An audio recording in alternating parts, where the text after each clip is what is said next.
आत्मीय भाइयों और बहनों, आपको पुस्तक ब्रह्म वर्चस्व साधना की ध्यान धारणा लेखक श्री राम शर्मा आचार्य पढ़कर सुना रहे थे। आपको पिछले वीडियो में सुनाया कि पंचकोशों का स्वरूप कैसा हो। इस वीडियो में सुनाएंगे। हमारे पास पहले बताया कि 5 कोश होते हैं हमारे, इसी में सबसे पहला कोश अन्नमय कोश के बारे में आपको पढ़कर सुनाते हैं। जानने तो पहले कि है क्या, तब उसकी साधना हो पाएगी। अन्नमय कोश प्रत्यक्ष शरीर को, स्थूल शरीर को कहते हैं, क्योंकि यह अन्न अर्थात आहार के ऊपर निर्भर है। आहार ना मिले तो उसका मरण निश्चित है। अच्छा बुरा अन्न मिलने से वह स्वस्थ अस्वस्थ बनता है। जहाँ अन्न की परत में ठोस खाद्य पदार्थ ही नहीं, यहाँ पर अन्न की परत में ठोस का खाद्य पदार्थ ही नहीं, जल और वायु भी आते हैं। तीनों को मिलाकर ही शरीर को की आवश्यकता पूर्ण होती है। इसलिए वे तीनों ही अन्न है अथवा तीनों ही मिलकर अन्न बनता है। इन पर निर्भर रहने वाली काया को अन्नमय कोश कहा जाता है। आंखों से जो दिखाई पड़ता है वह अन्नमय कोश का सर्वविदित इंद्रिय गम्य स्वरूप है। इसे देखा, जाना, समझा और औजारों से काटा बदला जा सकता है। इसके भीतर एक और सत्ता है जिसे जीवन कहते हैं। यह जीवन आत्मा के शरीर के सम्मिश्रण से बनता है। जब तक दोनों संयुक्त हैं तब तक प्राणी जीवित कहा जाता है। जब दोनों एक दूसरे से पृथक हो जाते हैं तो जीवन की समाप्ति हो जाती है। मित्रों, जीवित रहने की स्थिति तक आत्मा को जीवात्मा कहते हैं। यह स्थिति बदल जाने पर उसे मात्र आत्मा अथवा प्रेतात्मा आदि कहने लगते हैं। यह जीवन शरीर के कण कण में संव्याप्त है। कोशिकाओं तंतुओं में यही जीवन अपना काम करता है। ब्रह्मांड क्षेत्र में काम करने वाली शक्ति अपने ढंग से अपना काम कर रही है। उसकी प्रेरणा से ग्रह नक्षत्र निहारकाओं की ज्ञात अविज्ञात हलचलें होती रहती हैं और उत्पादन, अभिवर्धन, परिवर्तन का क्रम चलता रहता है। ठीक इसी प्रकार काया में मस्तिष्क की निहारिका की मूल सत्ता, साथ जुड़े हुए हृदय, फुफ्फुस, यकृत, आमाशय, गुर्दे आदि अवयव अपने अपने क्षेत्रों का शासन संभालते हैं। उनकी गतिविधियां और कार्य पद्धति अपने अपने ढंग की अनोखी हैं। उनका सृजन, अभिवर्धन, परिवर्तन अपने क्षेत्र में ऐसा है जिसे विलक्षण एवं परिपूर्ण कहा जा सकता है। इतने पर भी वे सभी अवयव और उनके साथ जुड़े हुए घटक अन्य क्षेत्रों की आवश्यकता की पूर्ति में पूर्ण सहकारिता का परिचय देते हैं। जिस प्रकार सृष्टि की विभिन्न शक्तियां और गतिविधियां इस विराट के साथ संतुलन मिलाकर चलती हैं, वही बात अपने शरीर में भी है।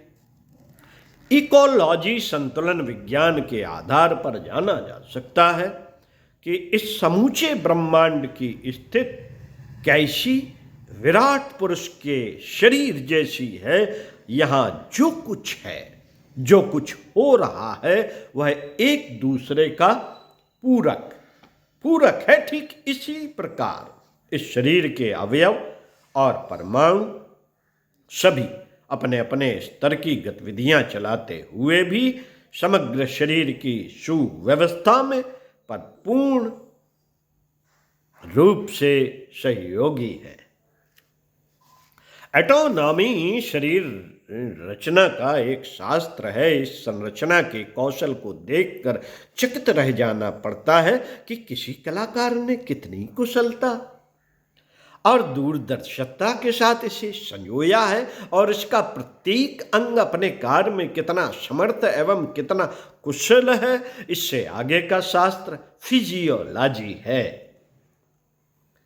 इसे अवयवों की आचार संहिता, रीत नीति एवं स्वाभाविक गुण धर्म कह सकते हैं। यह अवयवों का अध्यात्म एवं धर्मशास्त्र है।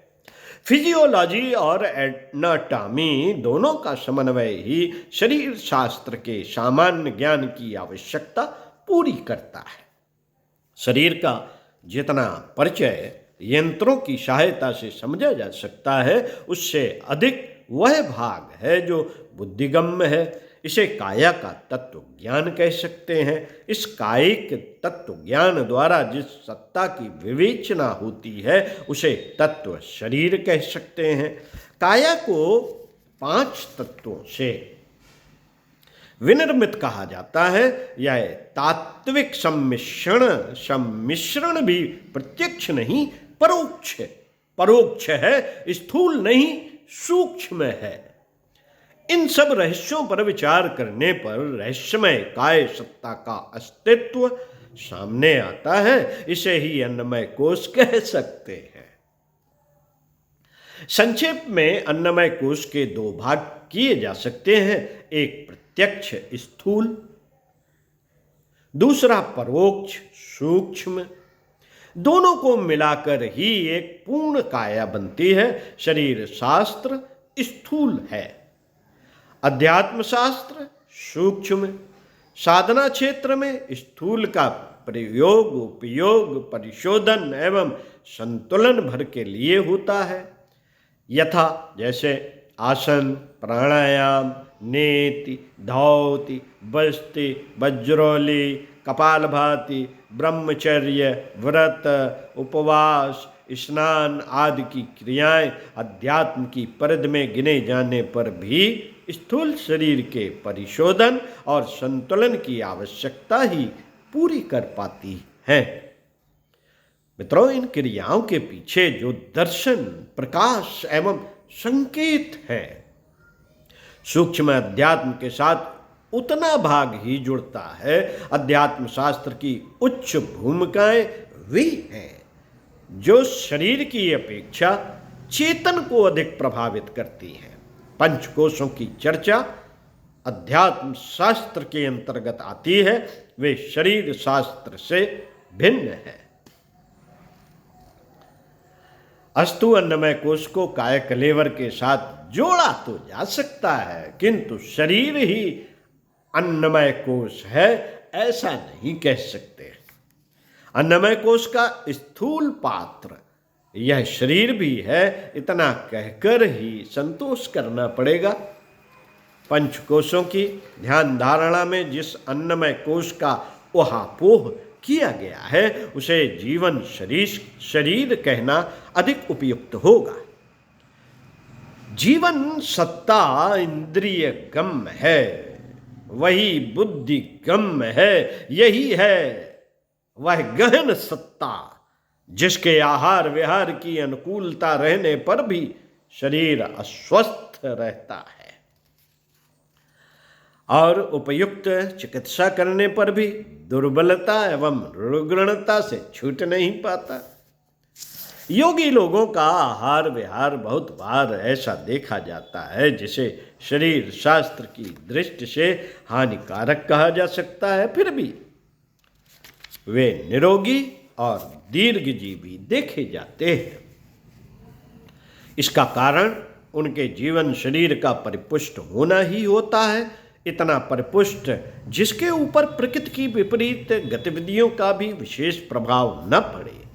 हिमाच्छादित प्रदेश में नंगे रहने पर सामान्य मनुष्य एक दिन में शीतग्रस्त हो जाएगा, किंतु योगी लोग चिरकाल तक वहां नग्न स्थिति में बिना किसी कठिनाई के निवास करते रहते हैं।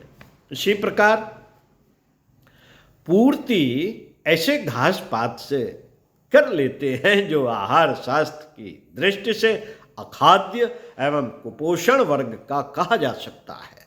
इस पर भी उनका निरोग तथा दीर्घजीवी बने रहना यह सिद्ध करता है कि उनका जीवन शरीर इतना परिपुष्ट है। जीवन शरीर, स्थूल नहीं, उनका जीवन शरीर इतना परिपुष्ट है जिस पर इन प्रतिकूलताओं का कोई विशेष प्रभाव नहीं पड़ता।